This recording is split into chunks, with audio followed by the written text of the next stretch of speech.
Welcome to the Social University podcast. We are so glad you're joining us today because we want to help business owners, entrepreneurs, and people just like you who want to build their business online. Listen, if we can do it, you can do it. So let's go.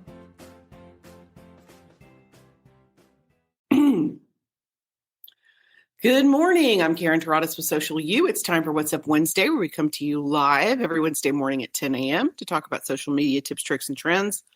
And this month we are talking about, what are we talking about this month? That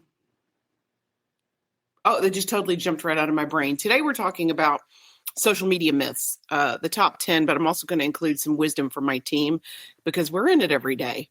Next week, we're going to talk about turning your content into cash. We are going to interview an expert on social media that specializes in monetization. I think that'll be super interesting. And week number 3, we're going to talk about brand power in action. There are brands out there who have done such successful branding, such successful videos. They've changed the landscape of their own industry. And we're going to look at those individually. And then the last week of this month, we're going to do a challenge, quiz on Christmas, getting ready for Christmas and Christmas promotions. So the 12 posts of Christmas, the social media challenge. Basically, we're doing all business stuff this month about how to improve or grow your business and looking at some successful businesses who've done these things to help them grow. Okay, let's get into the myths. There are so many myths. Okay, and I like numbers, so we're going to do 10, but then I definitely want to talk more about some of the tips from my own team. Okay, number 1, social media marketing is free. Is it? Well, creating the account is free. A successful social media strategy, it requires a significant investment of time, effort, and often money for paid ads to maintain visibility and achieve goals. So you have a choice. You can pay for somebody to do it, or you can do it yourself. But a lot of your success is determined by your creativity. So if you're not going to spend any time on it, it's not going to work for you. So you want to make sure that you are investing what you need to invest. And that includes being able to post consistently with good content so that you can actually be seen. It's really not free. It's really not. Social media myth number 2, you have to be on every platform. Wrong. So wrong. Spreading your resources too thin across multiple platforms or social networks, it is just a recipe for disaster. It leads to burnout and inconsistent content, and worse, it leads to posting the same thing on different platforms at the same time every day. That makes me crazy. Pick 1 or 2, 3 max. Most businesses, even businesses who hire us to do this, you can only maintain content for so many platforms for so long. It's exhausting. So for you to be on, and our team does it because we have to, we're a social media company, but don't think for a second I'm the one doing it. I'm not. I have an entire team of people who help me, and we have different people who post on LinkedIn, Facebook, Instagram, YouTube, TikTok. You see where I'm going with this. It's very difficult to do it all alone. So don't do it all alone. Either enlist someone to help or hire someone internally who can help you. But yeah, you don't want to burn out. And I'm a big believer in bandwidth versus, there's a big difference between ideal and reality. And you have to do what your bandwidth can handle. And most small business owners who wear all the hats by themselves, or small nonprofits who are doing it all internally, 2 platforms is about as much as they can handle. So just do what works for you. Myth number 3, more followers equals and likes equals success. Also wrong. I would rather have 100 committed brand warriors than 1,000 followers who I purchased who don't engage with my content at all. Those are just vanity metrics. A large follower count means nothing if they don't engage with you or respond to anything you post. And quality engagement, not only does it build a strong community, but it tells the algorithm on every single platform that your content is good enough to share. So if no one is engaging with you, they're going to stop letting anybody see it. So just having followers to have followers isn't helping you at all. Myth number 4, you have to post multiple times a day. Oh gosh. Okay. This myth is relative to the platform. Most platforms can't handle more than one post a day. It's too much. Actually, on Facebook, it's one of the number one things that gets you unfollowed, because unless your Facebook page is incredibly engaging or has a ton of followers, it just can't handle more than one post a day. People get overwhelmed when you post. You want to focus on quality over quantity. Really and truly, that's key. But inconsistent, low quality content can be as detrimental as, over posting. And it's the same. You have to find a nice medium. Again, ideal versus realistic.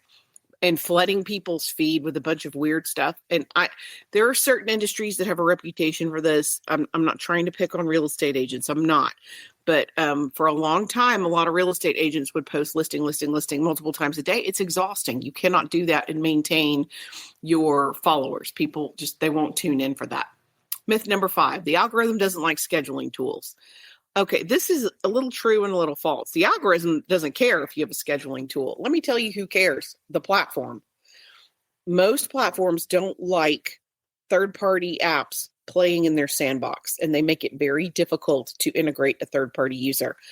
I would say with the exception, Hootsuite is still pretty decent, and Tailwind, if you're going to use Pinterest, Tailwind is great. But Facebook wants you to schedule in Facebook. They want you to schedule Instagram through Facebook. LinkedIn, why wouldn't you just schedule it in LinkedIn? It doesn't make sense to use a third party. And I love HubSpot. HubSpot's great. It's not cost effective for a lot of smaller business and nonprofits because it is expensive. And sometimes, as with any third party, it gets disconnected. And it makes it difficult to tag. So if you're going in there and you're tagging a bunch of other users, a lot of times HubSpot won't recognize that. And we love HubSpot. But we, as a team, try to schedule organically just because it's easier, truly. Number 6, social media is only for young people. Also wrong. Social media demographics are incredibly diverse. Some of the largest, fastest growing accounts are for people who are over 70, which kind of blows my mind. But one of my favorite accounts on YouTube, the woman's 80 something years old, and she's adorable. And she gets on YouTube once a week to make Sunday dinner. Adorable. And she has thousands of followers. More power to her. One of my favorite accounts from last year was the Eagle Brand lady. Love her. So you don't have to be 12 and wear a swimsuit to get a decent following on any of the platforms. Myth number 7, social media isn't for direct sales. Really, it's really great for brand awareness.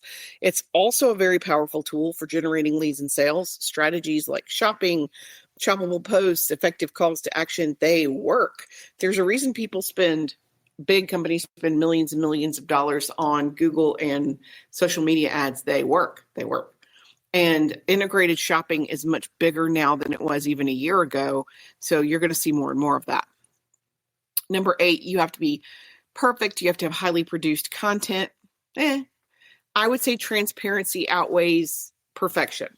And if you've heard me teach or train at all ever, I will say done is better than perfect every day of the week. Get it done. It doesn't have to be perfect. Just be you. Your transparent self is better than some polished, filtered Kardashian wannabe any day of the week. I will advocate for that to my dying day. I just be you and go ahead and get it out there. If you go back and look at some of our first videos on TikTok, it is humiliating because they're terrible. They're truly, deeply awful. But you have to start somewhere, and you can't get better until you get started. So just get started. Sometimes for professional commercials, having a very polished brand video, that's awesome. But again, if you're a small business or small nonprofit, you can't always afford super polished. So done a lot of times is better than perfect. Raw, relatable, human focused, and outperforms almost 100% because people relate to it more. They get it. Number 9, myth. You should never share or reuse content. Boy, this is wrong. You don't want to use the same content on the same platform on the same day. But if I'm posting on Instagram on Monday, next Friday, in 2 weeks, I could post that on LinkedIn, probably. Reuse your content. It takes too long to curate and create for you to use it one time and never look back at it again. And statistically, if you have great content and it does well once, it'll do well again. Almost the exact same performance. And what I mean by that is if you got 20 likes on a post on Facebook, statistically, if you post it again in 3 to 6 months, you're going to get 20 likes again. And those numbers are consistent over and over repeatedly. So it's okay to reuse. Now, it's difficult to reuse seasonal content unless you're going to do something like Christmas in July, which you totally can. But like happy Labor Day, of course, you're not going to post that in February. It would be weird. But evergreen content that you can share for 3 to 6 months, absolutely do it. Okay, let's see. Again, it's so long. It takes so long, and it's such a huge commitment of time and money. Reuse it where you can. Okay. Number 10, you can ignore negative comments. Absolutely not. Reality, really and truly, deleting or ignoring your comments can hurt you a lot. Standing 10 toes down on something that's wrong can also hurt you a lot. It's better to be, as a business owner, it's better to be gracious and apologetic than right. Now, there's a huge difference, and we could do an entire session on just responding to negative comments. There's an art to it. There's a method to madness. You don't want to admit, tremendous guilt in a public way, but you do have to address negative comments. And sometimes the comments are wrong. The customer is not always right.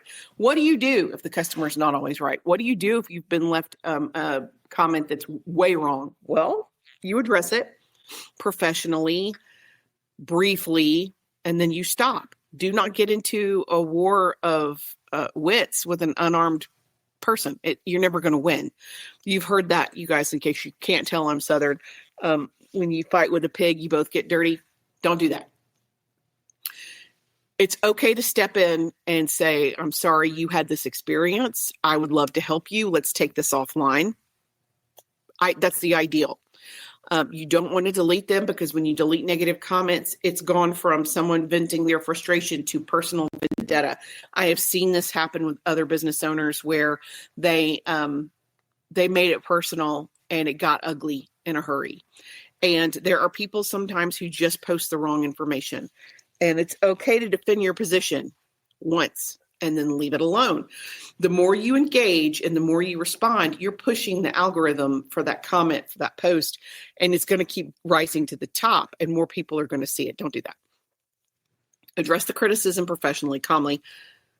Have empathy. Show that your brand is accountable and committed. And for heaven's sake, if somebody calls you out and you know you're wrong, apologize. These same weird business owners that are like, I would never do anything wrong. Of course you would. We all do. We all make mistakes. Every single person in the world makes mistakes. It's okay. Just admit it and move forward. Long term, people would rather see people will do business with you based on your reaction to negative comments. So do the right thing. It's the easiest thing I can say. And we have blog after blog after blog about how to deal with negative comments. If you want more information about that, we will post a link to our most recent blog and in our comments so you can go back and look at them. But negative comments they can't be ignored nor deleted. Okay, team wisdom. So we're just going to keep going with the numbers. 11. Anyone can do it without learning anything. This is half true. I believe I call it the Ratatouille principle. Anybody can be a great social media manager, or a great social media manager can come from anywhere, but it does take time. It takes dedication, and it takes experience to get really good at it. Just like anything else. If you want to learn it, you absolutely can. It doesn't matter if you're 50 or 15. It doesn't matter if you've been on social media for 20 years or you've been on it for 20 minutes. You can get good at it if you want to. But you cannot default to, we have a 19-year-old intern in our office and just hand them the keys to the kingdom. That is how catastrophe happens. So yes, anyone can do it, but you do need to go through a learning process first. Number 12, success is overnight. It's not. Even people who have mega viral videos, it takes time for them to grow. I recently saw a interview with Leanne Morgan. She's a stand-up comedian, and she just had her very first Netflix special. And she was doing an interview, and the interviewer said, how long did it take for you to become an overnight success? And she said 25 years. So it's not instantaneous. It's never instantaneous. Number 13, a good social media presence is all you need. Also wrong. A big mistake we see business owners make is thinking that social media is the be all end all solution. You still have to have a marketing plan, which includes messaging and branding and strategy. You have to have an email list. You have to have a great website. There's a lot of moving parts. Now, do you have to have them all the day before you open your business? No. Everything in its time has its time and place. You don't have to do it all at one time, but eventually you do need to do it. And a website's one of those things you just can't get away from. Truly. And then the last one, posting multiple times a day is good. Change happens immediately. Got to be everywhere. So it's same thing. You can't be all things to all people. So pick and choose your battles so that your time and energy works for you. That is it. Thank you guys for joining me. Next week, we're going to have an awesome interview. I'm very excited about it. We're going to talk about monetization on every platform. So bring your questions. We will be live, and we're happy to answer those for you. Until then, I am Karen Taradis with Social U, and I'm here to help. Thanks. Thanks for joining us for the Social University podcast. We hope you enjoyed it. Be sure to follow us on all of our social media at Stay Social U. That's the letter U, and we will talk to you next week. Remember, you've got this.